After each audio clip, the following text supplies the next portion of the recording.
अपन लोग थक जाते हैं, हारने लगते हैं और मन टूटने लगता है, खराब होने लगता है। तो ये जरूर ध्यान रखें कि मन खराब ना, हाँ वही एक्सीडेंट इसका हुआ था उस दिन सुबह जिस दिन इसका एग्जाम था। तो हाँ, हसन IPS ऑफिसर है, बड़ा अच्छी इसकी मोटिवेशनल स्टोरी है। खैर मोटिवेशन तो कहीं से भी ले सकते। कुल मिलाकर ये है कि अब आप लोगों का ये साल हमारे इस क्वेश्चन के साथ ही अंत होता है, ठीक है। और भगवान करे आपको इन गलियों में, इन चक्करों में दोबारा ना आना पड़े। बीच बीच में हमने मजाक इधर उधर का जरूर करा कि ठीक है चलो कोई बात नहीं, लेकिन कोई भी तरीके से नहीं चाहता है, और कोई नहीं, मैं नहीं, कोई भी टीचर नहीं चाहता कि आप लोगों से दोबारा इन क्लासों में कभी मुलाकात हो। ठीक है, मुलाकात डेफिनेट हो, लेकिन बाहर हो, घूमने आप कोटा आओ, दोबारा इन गलियों को छानने आओ तो जरूर मुलाकात हो। लेकिन ऐसे मुलाकात नहीं हो कि यहाँ एडमिशन ले रहे हैं और वापस इसी यूनिफॉर्म में मिल रहे हैं। ठीक है, तो कोशिश करें कि 1-1.5 महीने अच्छे से रिवीजन हो, और 1-1.5 महीने के फुल रिवीजन के बाद हमारा जो एग्जाम है वो कोई बहुत टफ नहीं है, लेकिन उसके लिए प्लानिंग की जरूरत है। 1.5 महीने आप नॉर्मल इस तरह से गुजारेंगे कि आपको पता ही नहीं है कि आज रात को क्या करना है, तो बहुत मुश्किल है सिलेक्शन। लेकिन अगर आप 1.5 महीने को बहुत प्लान अंदाज के अंदर और इस तरीके से अपनी रिवीजन को कर लें कि एक प्लानिंग हो प्रॉपर, मुझे पता हो कि मेरे को कब किस वीक में किस तरीके से चीजें वाइंड अप करनी है एक तरह से, तो वो बहुत अच्छे नंबर आप ला सकते हो। क्योंकि 100 नंबर का ही गैप है सारा, 400-500 के आसपास सभी होते हैं और 600 के आसपास सिलेक्शन हो जाते हैं। तो कुल मिलाकर ये आखिरी महीना बहुत इंपॉर्टेंट है। जहां तक मेरी नॉलेज है 2-3 दिन के अंदर सारा ही कुछ बंद होने वाला है, तो वैसे भी नहीं हो तो भी अपने को क्लास बंद कर देनी चाहिए अब अगले 4-5 दिन में, और घर बैठकर तबीयत से 14-15 घंटे पढ़ना चाहिए। मुझे ऐसा लगता है कि पूरे एक एडमिशन या जो रिजल्ट आएगा उसके बाद फिर से ये सोचना कि यार 565 है, 540 है, 60 नंबर कम है, 100 नंबर कम है, और फिर से एक चक्रव्यूह में फंसने से बढ़िया है। तो बहुत मुश्किल होता है दोबारा उन्हीं चीजों को पढ़ना। आप सब लोगों ने फील करा होगा पूरे साल कि जब पहली बार पढ़ रहे थे तो काफी मन लग जाता था, और दोबारा में मन कितना उछटता है, क्लास करने का मन नहीं करता, वही चीजें दोबारा आ रही हैं, और बड़ा मुश्किल है। क्योंकि फिर एक के ऊपर एक ओवरलैपिंग भी होती है, कभी किसी टीचर ने पढ़ाया फिर दूसरे ने पढ़ाया, तो ओवरलैपिंग ऑफ कॉन्सेप्ट्स भी होते हैं। तो इसका मतलब यहाँ बहुत दिक्कत बढ़ती चली जाएगी। बजाय बाद में पछताएं, 1 महीने थोड़ा कस के, जब भी मन टूटे तो ये सोचे कि हम 40 दिन के अंदर अगर 100 नंबर बढ़ा ले गए तो शायद इन कुर्सियों पे दोबारा बैठना नहीं पड़ेगा। ठीक है। एक बात में जब 23-24 साल का था तो बंसल में जब मैंने पहली बार पढ़ाना शुरू करा, तब भी बच्चे पूछते थे कि पहले तो शुरू में बड़ी दया सी आती थी, बच्चों को लगता था कि शायद इनको नौकरी नहीं मिलती होगी इसलिए टीचर बन गए। क्योंकि आज का जमाना बहुत बदल गया। 20 साल पहले टीचर मतलब होता था गरीब तबका, समझा था गरीब तबका आदमी तो टीचर है, ठीक है ना। और टीचर का मतलब कि इसकी कहीं नौकरी नहीं, सरकारी नहीं लगी और प्राइवेट नहीं लगी तो ये टीचर बन गया, ऐसी भावनाएं थी। और इनफैक्ट आप में से भी कई बच्चे ऐसे होंगे जो जब तक कोटा नहीं आए तब तक उनको पता नहीं होगा कि टीचर एंड ऑल ये सब क्या दुनिया होती है, क्योंकि ये कल्पना से भी परे है। जिनके घर वाले आके यहाँ देख के गए होंगे उन्हीं को समझ में आता है कि अच्छा ये भी एक दुनिया है, वरना कोई समझ नहीं सकता। लोग किसी को बोलो टीचर है तो सोचेगा छोटा सा कमरा होगा उसमें ट्यूशन पढ़ा रहे होंगे, है ना। तो जब मैं सॉफ्टवेयर से पढ़ के निकला था तो भी क्लास में बच्चे कई बार पूछते थे, और 1-2 लड़कों ने पूछ ही लिया था खड़े होके कि सर नौकरी नहीं लगी क्या, या क्या परेशानी हो गई जो आपको ऐसा करना पड़ा।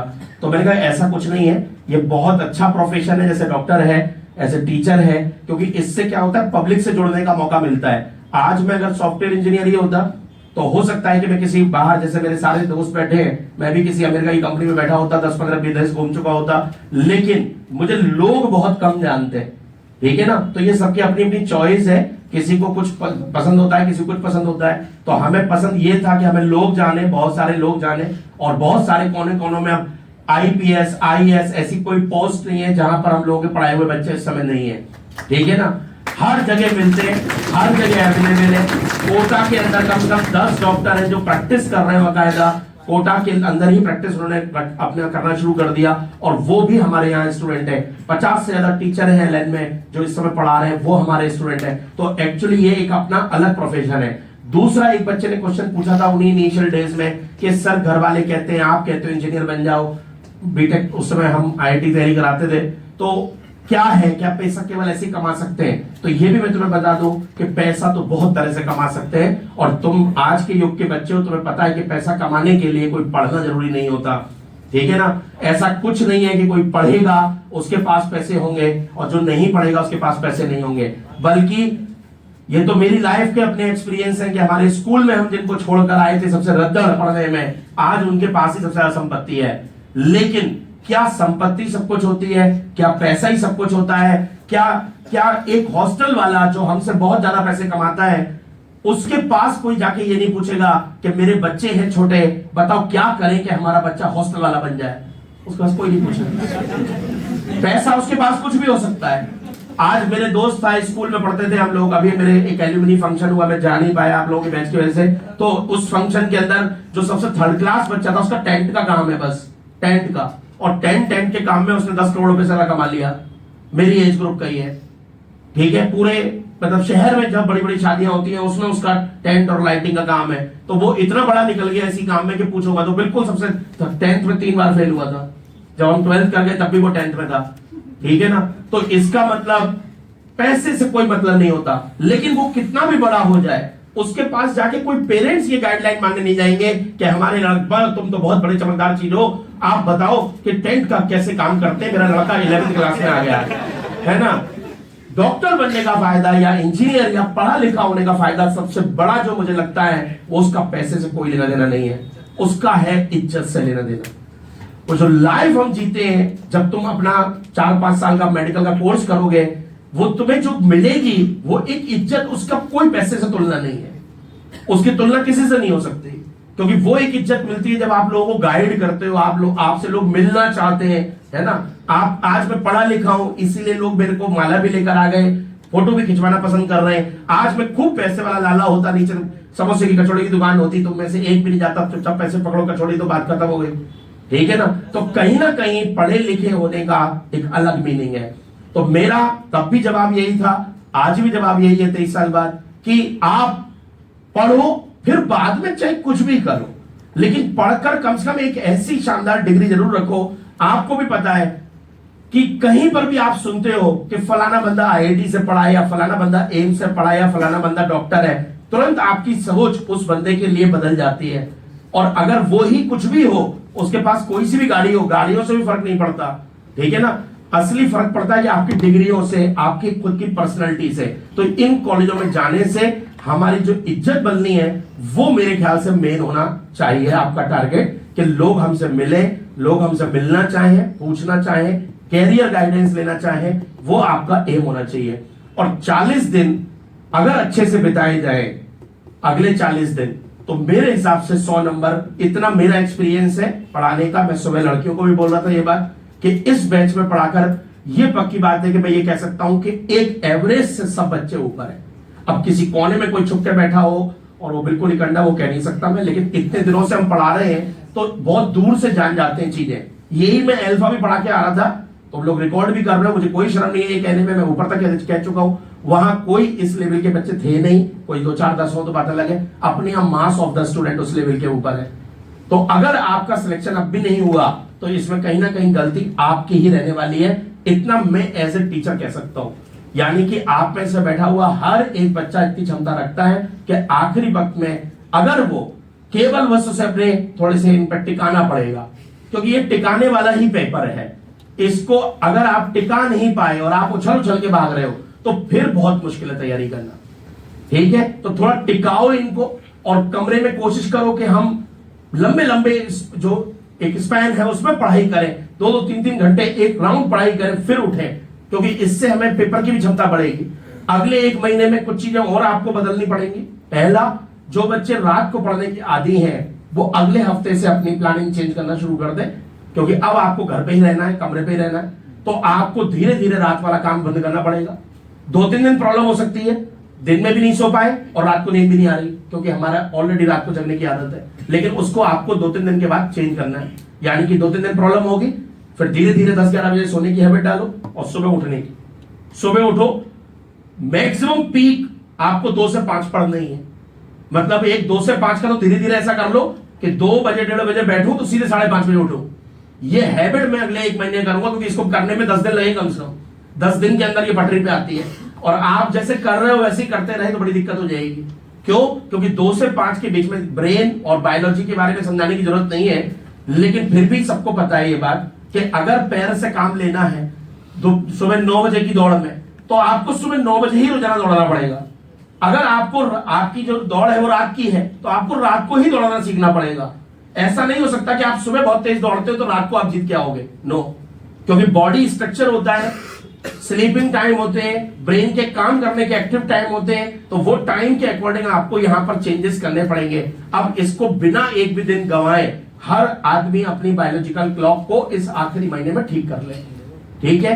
और 2 से 5 में तो कोई ना कोई सबसे दिमाग वाला काम करना है। जैसे आपको लगा कि मेरे ये फिजिक्स के 50 क्वेश्चन करूंगा, वो 2 से 5 में करने डेली। अगर आपको लगा फिजिकल क्वेश्चन करूंगा तो 2 से 5 में करने हैं। रिएक्शन आज बहुत सारी लिख के देखूंगा या बायोलॉजी का बहुत सारा लिख के ही करना है सारा। तो ब्रेन वाला जो काम हो उसे 2 से 5 की हैबिट पर डाल के कन्वर्ट करें। फिर देखना आप कि पेपर जब जब होगा तो आपका दिमाग कभी थकेगा नहीं। क्योंकि मेन प्रॉब्लम क्या होती है पेपर में, देखिए अब किसी ने तैयारी ही नहीं करी, सब्जेक्ट नहीं आता, तो वो तो कोई बात ही नहीं है, खत्म ही हो गया उसी कहानी, ठीक है ना। लेकिन ऐसा हम में से एक भी नहीं है, ये मेरी गारंटी है। आप में से एक भी ऐसा नहीं है जो 0 पे बैठा हो या 50% पे बैठा हो। हर आदमी 70% तक है, बस 20-30% का उसको थोड़ा सा साफ क्लियर खेलना है। तो अगर आपको जो लास्ट वाला गेम क्लियर खेलना है तो आपको बहुत मजबूत होकर आगे चलना पड़ेगा। यानी कि डेली एक तो 15 घंटे, 14 घंटे, 13 घंटे ऐसे निकाले, सिटिंग बड़ी बड़ी करें, बायोलॉजिकल क्लॉक ठीक करें और जल्दी जल्दी रिवीजन करें। यानी कि आप बहुत चक्कर में ना पड़े कि यार अगर मान लो कोई टॉपिक हमें डीपली नहीं आता तो ऊपर ऊपर से सीख लो, छूटना नहीं चाहिए।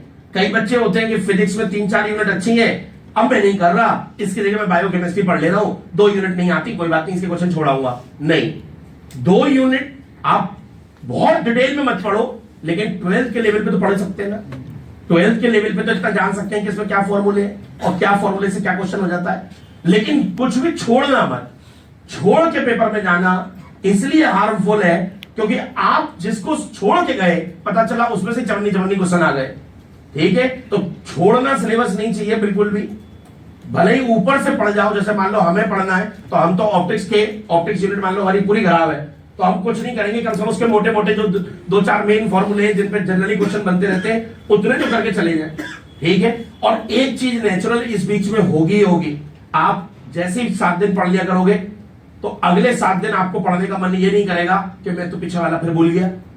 वो ऐसा होता नहीं है, इसलिए उसको करते जाओ, आगे बढ़ते जाओ। और इसलिए हमने बीच में एक हैबिट डाली थी कि भाई वो पूरा बंडल बांध के रख दो, हो गया, ठीक है ना। एक बार काम खत्म हो गया, ठीक है। तो बढ़िया से रिवीजन करें, आशीर्वाद आप लोगों के साथ है, ढेर सारा प्यार। कोशिश करेंगे विक्ट्री सेलिब्रेशन वाले दिन ज्यादा से ज्यादा संख्या में हम लोग मिले, ठीक है।